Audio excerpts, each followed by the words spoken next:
마가복음 1장 40절부터 45절까지는 예수께서 나병 환자를 고치시고 또 예수께서 경고를 하십니다. 이 말씀을 보겠습니다. 먼저 이 40절에 보면 한 나병 환자가 예수께 와서 꿇어 엎드려 간구합니다. 원하시면 저를 깨끗하게 하실 수 있나이다. 이 깨끗하게 해주세요 라는 말이 아니에요. 원하시면 이렇게 말씀하고, 원래 나병 환자가 이렇게 나올 수 있습니까? 나병 환자는 격리되어 있어요. 그래서 일반 사람들한테 나타나면 안 됩니다. 그래서 왜 우리 과거 예수 배경으로 한 영화 같은 데 보면 나병 환자가 이렇게 사람 앞에 놓으면 돌멩이를 막 던지잖아요. 못 오게 하고 있거든요. 근데 여기 40절에 나병 환자 한 사람이 예수께 와서 꿇어 엎드렸다고 얘기하는 것 자체가 지금 그 당시에 그 파격적인 거죠. 그러니까 예수님이 그것을 허용하셨다는 얘기예요. 그런데 지금 레위기에서도 그렇고 민수기에서도 그렇고 나병 환자를 만지거나 나병 환자하고 같이 있거나 같이 무슨 행동을 하면은 그 사람도 부정한 자가 됩니다. 그래서 그 사람도 진 밖으로 나가야 돼요. 그래서 아무리 자기 가족이지만 나병 환자가 걸렸으면은 격리시설로 바깥으로 내보내야 됩니다. 근데 여기 40절에 한 나병 환자가 예수께 왔다고 하는 것 자체가 사실 예수님이 그것을 허용하셨다는 것을 의미하고, 또 41절에 보면 손을 내밀어 그에게 대시며 라는, 예수님이 손을 내밀어 그 나병 환자의 몸에다 손을 댔다는 얘기입니다. 그렇게 되면은 예수님이 쫓겨나가야 돼요. 부정한 자가 되기 때문에. 그죠? 아마 제자들이 옆에서 예수님이 손을 내미는 그 순간 아마 속으로 뜨끔뜨끔했을 거예요. 예수님 손 대시면 안 돼요. 손 대시면 예수님이 또 밖으로 쫓겨나가야 되고, 그럼 제자들도 또 쫓겨나가야 되고 이래야 되잖아요. 아마 그런 그 모습들이 41절에 모든 것이 지금 이루어지는 겁니다. 제자들이 거기서 굉장히 당황하겠죠. 그런데 예수님이 하신 말씀이 원하노니 깨끗함을 받으라. 지금 예수님은 사실 이런 말씀 안 하셔도 돼요.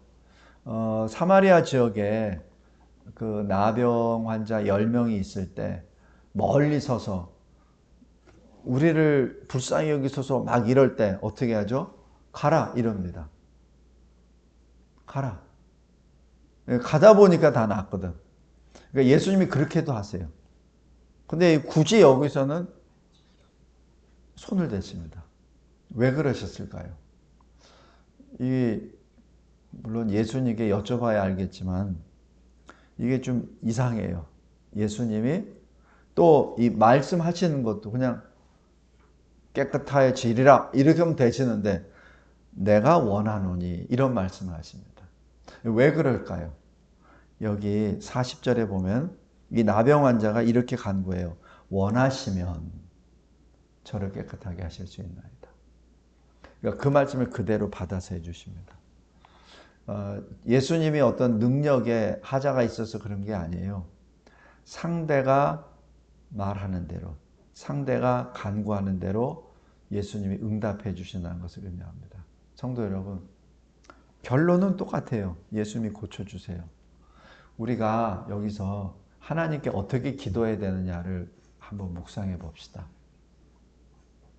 하나님께 어떻게 기도하는 게 좋은지. 그냥 주님께 간단히, 주님, 저 괴로워요. 저 좀 고쳐주세요. 이러면 돼. 근데 왜 주님한테 마치 거래하는 것처럼 원하시면 저를 낫게 해주실 수 있습니다. 왜 그렇게 하냐고요. 왜 기도를 그렇게 하냐고.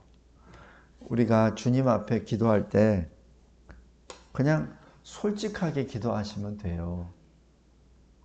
뭐 내 체면, 이런 거 생각하지 마시고 그냥 젖된 아이가 엄마를 부르는 심정으로 그냥 하면 돼요. 근데 왜 자기 생각을 넣고 거기다가 자기 체면을 넣고 자기의 뭐를 넣고 왜 이런 얘기를 하냐고요.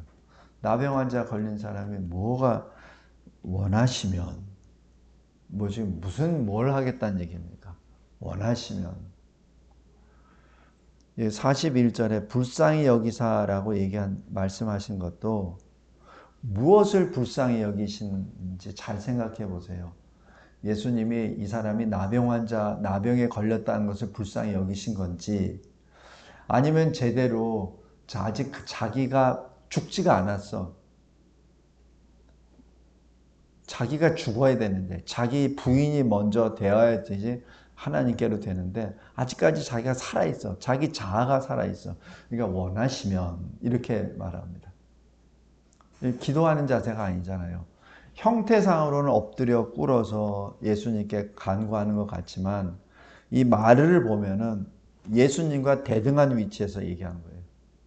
우리가 하나님께 기도할 때 이런 우를 범하는 것은 아닙니까? 주님한테 엎드릴 때는 그냥 나는 없는 거예요. 나는 없는 거야. 왜 내가 있어? 근데 꼭 뭘 기도를 할 때 내가 있어. 그래서 내 주장을 한다고. 그리고 마치 뭐 주님이나 뭐 이 하나님께 뭐 봐주는 것처럼 원하시면 나를 깨끗하게 해줄 수 있습니다. 이런 식으로.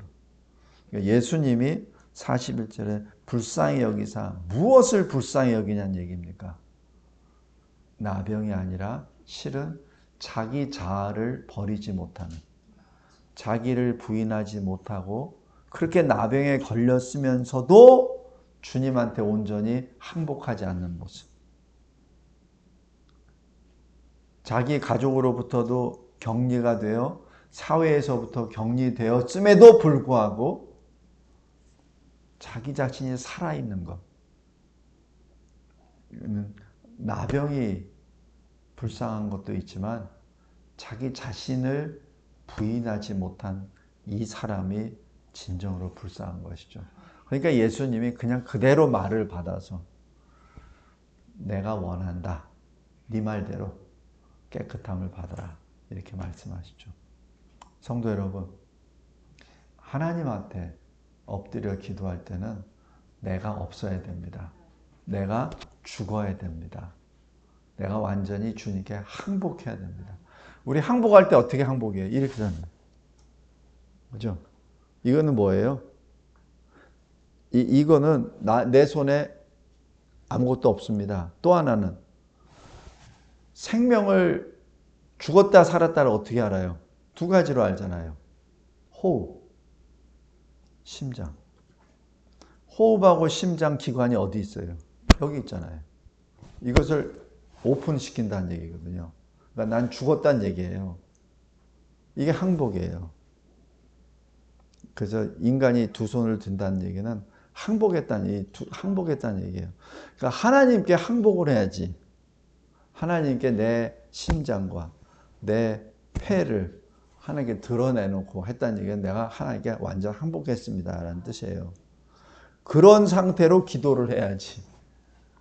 내 생각이 있고 내 판단이 있고 내 계획이 있는 상태에서 내 계획이 이 정도 되는데 주님 이 계획을 이루기 위해서 요만큼을 좀 맡아주세요. 이런 식으로 들어가면 그거는 주님이 기뻐하시지 않습니다.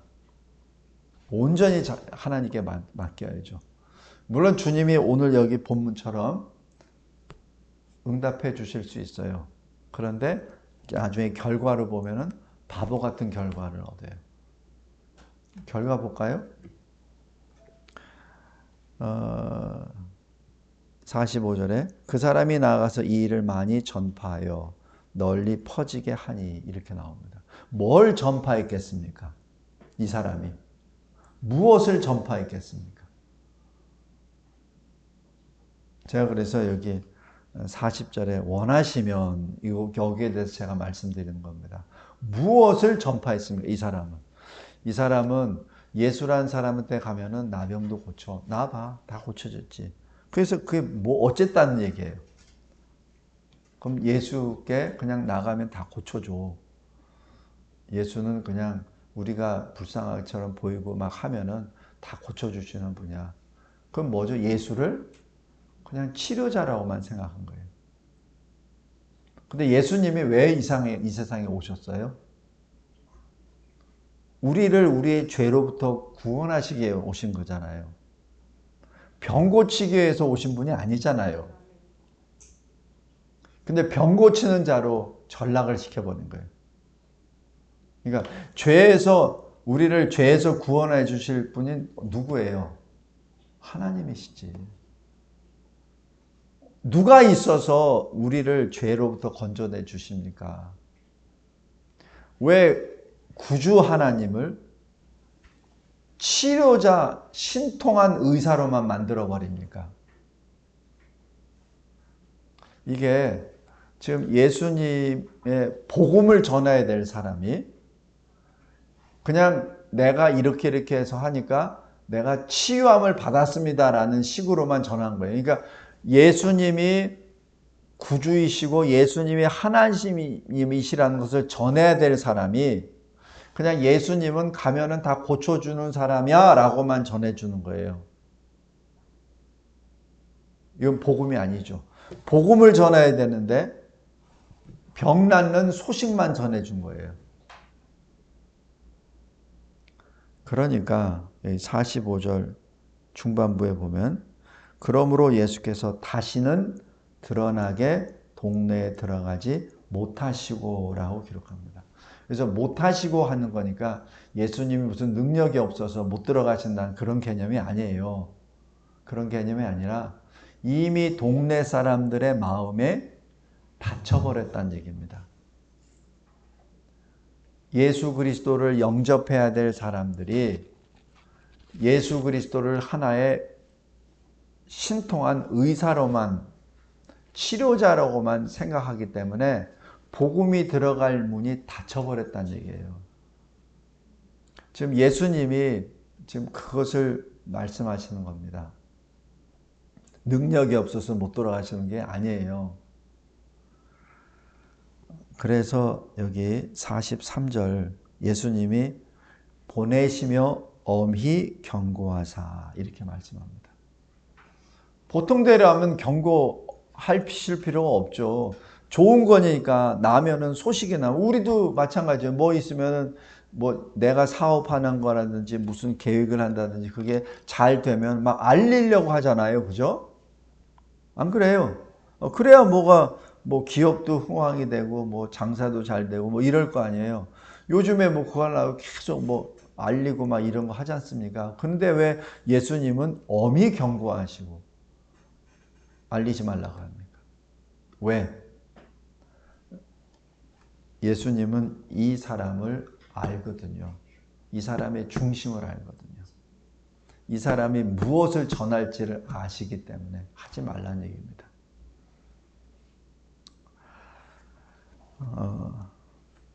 여기 마가복음 5장 한번 보세요.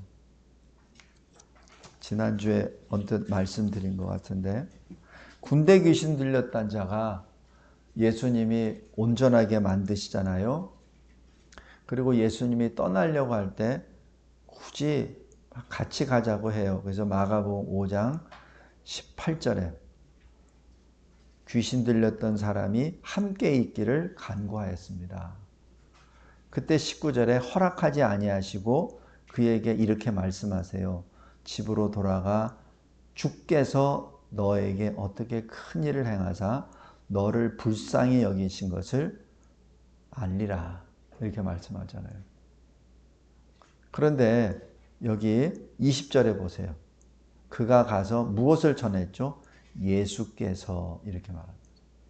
그러니까 여기 주라고 얘기하는 것은 출애굽 3장에 나와 있는 여호와를 말합니다. 그러니까 여호와께서 너를 어떻게 불쌍하시게 하셨고 너를 어떻게 큰 일을 행하셨는지를 알리라고 하셨죠. 근데 그걸 20절에 그가 가서 예수께서 이렇게 말씀합니다. 다시 예수가 여호와 하나님이시라는 것을 증언했다는 얘기입니다. 이게 복음이에요. 이게 복음입니다. 누가복음 8장 한번 보세요.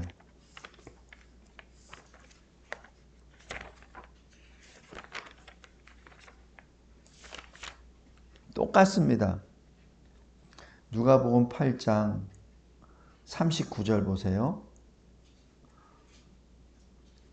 집으로 돌아가 하나님이 너에게 어떻게 큰 일을 행하셨는지를 말하라. 예수님이 이렇게 명령하신 거예요.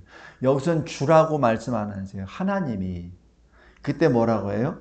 그가 가서 예수께서 자기에게 어떻게 큰 일을 행하셨는지를 온 성내에 전파하니라. 그래서 예수님은 하나님이라고 말씀하셨는데 이 군대 귀신 들렸던 사람은 예수께서 이렇게 말합니다. 그럼 뭐예요? 예수가 하나님이라는 얘기죠. 이게 복음입니다. 그러니까 예수님이 지금 원하시는 것은 복음을 전하라는 얘기예요. 내가 너를 병을 낫게 하거나 귀신을 내쫓게 하거나 아니면은 뭐 소경이었다가 눈을 떼거나 했을 때 예수님이 원하시는 것은 그 병을 나았다라는 그것이 주가 아니라 예수가 주라는 얘기예요. 예수가 주이시고 예수가 하나님이시라는 것을 전하라는 얘기예요. 그것이 복음을 전하라는 그 얘기입니다. 근데 여기 마가복음 1장 여기 45절에 그 사람이 나가서 이 일을 많이 전파하며 이 일은 내가 예수로 인하여 내 나병이 나갔다. 내가 깨끗함을 받았다라는 자기 자랑만 한 것이죠. 그리고 예수를 하나님이라고 증거 안 한 겁니다. 주라고 증거 안 한 거예요. 그러니까 예수님이 더 이상 들어가시지 않습니다. 다음에 두 번째는 여기 44절입니다. 예수님이 그 사람에게 뭐라고 하시냐면 네 몸을 제사장에게 보이고 네가 깨끗하게 되었으니 모세가 명한 것을 드려 그들에게 입증하라 이렇게 말씀합니다.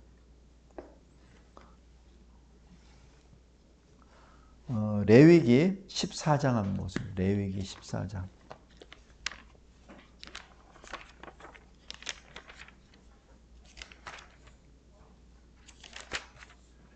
레위기 14장에 2절 보세요.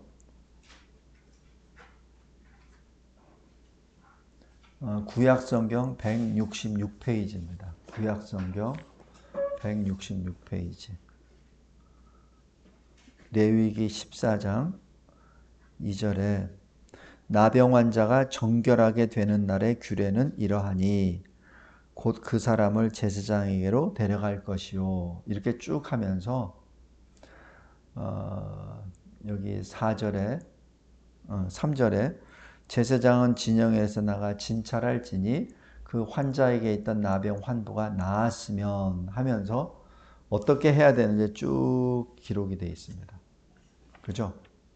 그리고 32절 나병 환자로서 그 정결 예식에 그의 힘이 미치지 못한 자의 규례가 그러하니라 해서 이렇게 이 레위기 14장 여기 보면은 나병 환자가 나았을 경우에 제사장이 확인하고 어떻게 해야 되는지를 쭉 절차를 예식 절차를 쭉 해놨어요. 그래서 여기 마가복음 1장 44절로 다시 돌아가면 모세가 명한 것을 드려 그들에게 입증하라. 그러니까 율법에 따라서 절차를 밟으란 얘기예요. 말씀을 맺겠습니다. 예수님은 이 세상에 오실 때 율법을 폐하러 오신 분이 아니에요. 마치 예수님이 안식일에 병자를 낫게 하니까 율법을 폐하러 온 사람입니다. 모세를 모독한 사람이다. 또 예수님께서 또 이 설교를 하시든지 뭐 이럴 때 저는 또 율법에 어긋나는 말을 한다. 지가 어떻게 하나님의 아들이야? 막 이렇게 공격을 해요. 그런데 예수님이 하신 말씀이 내가 율법을 폐하러 온 것이 아니라 율법을 완성하러 왔다. 이렇게 말씀합니다. 율법에 따르면 예수님은 부정한 자로 해서 쫓겨나가야 돼요. 그런데 그렇지 않고 이 나병 환자가 치유를 받았잖아요. 그래서 그것을 네가 제사장에게 내 몸을 보여서 율법대로 절차대로 내가 다시 깨끗함을 확인하고 다시 너의 원래 가족으로 돌아가라는 얘기거든요. 그러니까 예수님이 초자연적으로 고쳐주셨지만 너희들이 가지고 있는 율법에 따라 다 절차를 밟으란 얘기입니다. 예수님은 바로 그런 분이세요. 예수님은 오셔서 뭘 파격적으로 뭐 이렇게 하시는 것 같지만 주님이 주시는 하나님이 주시는 그 모세 율법의 그 틀 안을 그것을 하나씩 하나씩 다 이루어 가십니다. 그분이 예수님이십니다. 그 절정이 뭐냐면 십자가 죽으심이에요. 예수님이 왜 십자가에 달려 죽으실 필요가 뭐가 있습니까? 그런데 십자가에 달려 죽으세요. 히브리서에 따르면 피가 아니면 속죄할 수 없다. 피가 아니면 속죄가 안 된다. 그 얘기는 뭐예요? 한 사람의 속죄가 되려면 다른 한 생명이 죽어야 된다는 얘기입니다. 그게 율법이에요. 주님은 그 율법을 이루신 거예요. 주님은 하나님이시잖아요. 그거 안 해도 돼요, 사실. 안 그래요? 뭐 없는 것에서 창조하신 분인데 뭐 그거 하나 가지고 합니까? 그런데 그 율법을 지키세요. 그분이 예수님이십니다. 그리고 중요한 결론은 아까 제가 서두에도 말씀드렸지만 하나님께 기도할 때는 내가 죽어야 돼요. 내가 완전히 죽어야 됩니다. 그러지 않고 나의 조그만 알량한 그 자아를 여기다 두고 하나님한테 무슨 거래하는 식으로 기도하면 안 됩니다. 무조건 죽어야 됩니다. 그리고 하나님께 그냥 엎드리십시오. 그럼 하나님이 응답해 주십니다. 그랬을 때 후유증이 없어요. 내 자아가 살아있는 상태에서 응답을 받잖아요. 그러면 후유증이 꼭 있습니다. 이런 후유증이. 자기 때문에 온 동네에 치유의 역사가 더 이상 일어나지 않습니다. 이게 후유증이에요. 내가 무슨 이렇게 기도를 했더니 응답 받았어. 할렐루야. 근데 그게 내가 온전히 내가 죽은 상태에서 응답을 받으면 후유증이 없어. 그런데 내가 내 자아가 좀 살아있는 상태에서 기도의 응답을 받잖아요. 그럼 그걸로 인해 꼭 후유증이 있습니다. 어떤 후유증? 교만의 후유증이 생기거나 아니면 자기 자랑을 하는 후유증이 생기거나 남이 그 구원의 길로 들어오는 것 하나님의 전으로 들어갈 수 있는 길을 막아버린다든지 그게 됩니다. 우리가 이 전도할 때 어려운 게 뭐예요? 전도하면 내가 어느 장로 때문에 나 예수 안 믿어요. 내가 어느 목사 때문에 난 안 믿어. 이런 말 하잖아요. 그죠? 어느 교회 때문에 난 안 믿어. 이런 식을 합니다. 그러니까 그 사람 때문에 하나님의 전으로 들어갈 사람까지도 못 들어가잖아요.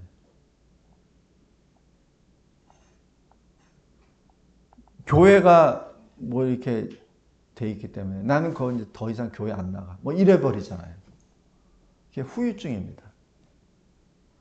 오늘 여기 마가복음 1장 40절부터 45절 어찌 보면 굉장히 평이한 것 같기도 해요. 근데 주님이 거기에 대해서 굉장히 커다란 교훈을 주십니다. 하나님 앞에 온전히 항복하고 주님께 엎드리는 기도자가 되고 그리고 주님께 기도의 응답을 받았다면 주님만을 나타내십시오. 나의 이름은 다 뒤로 하고 내가 무엇을 어떻게 했더니 이렇게 됐다. 내가 어떻게 이렇게 됐다. 이런 얘기 하지 마십시오. 주님만을 나타내십시오. 주님은 하나님이십니다. 그것만 나타내면 돼요. 왜 저기 처음 초신자들이 시험 받는 게 뭐예요? 어느 목사님이 설교하는데 자기 간증을 쭉 얘기하는데 가만히 듣고 보면 전부 다 자기 자랑이에요. 말은 다 하나님이 해주셨습니다 해놓고 내가 어떻게 기도를 하니까 이렇게 되고 내가 어떻게 했는가 자식이 잘 되고 내가 어떻게 했더니 뭐 기업이 이렇게 되고 계속 지 자랑만 해. 자기 자랑. 쭉 하다 보면 자기 자랑이야. 그러니까 사람들이 더 이상 주님을 안 찾게 돼요. 그러한 영적 추악한 후유증에 자기뿐만 아니라 다른 사람까지도 주님께로 나아가는 것을 막아버리는 어리석음을 범하면 안 됩니다. 특별히 마지막 때에 우리의 일거수일투족을 하나님이 보고 계시고 이 세상 사람들이 보고 있습니다. 내가 주님으로부터 받은 커다란 은혜를 걸림돌이 아니라 주님께로 나오는 배로가 되는 그러한 주님이 기뻐하시는 일을 감당하는 저와 여러분이 되시기를 주 예수 그리스도의 이름으로 기도합니다. 감사하고 감사합니다. 하나님께서 주신 이 짧은 이 역사를 통하여 우리에게 감춰져 있는 나의 자아가 여전히 살아있는 모습을 들춰내 주심에 감사합니다. 주님 앞에 온전히 죽어 내가 아니라 오직 주님만이 나타나는 나의 삶, 나의 증언, 나의 찬송이 되게 하옵소서. 예수 그리스도의 이름으로 기도드리옵나이다. 아멘.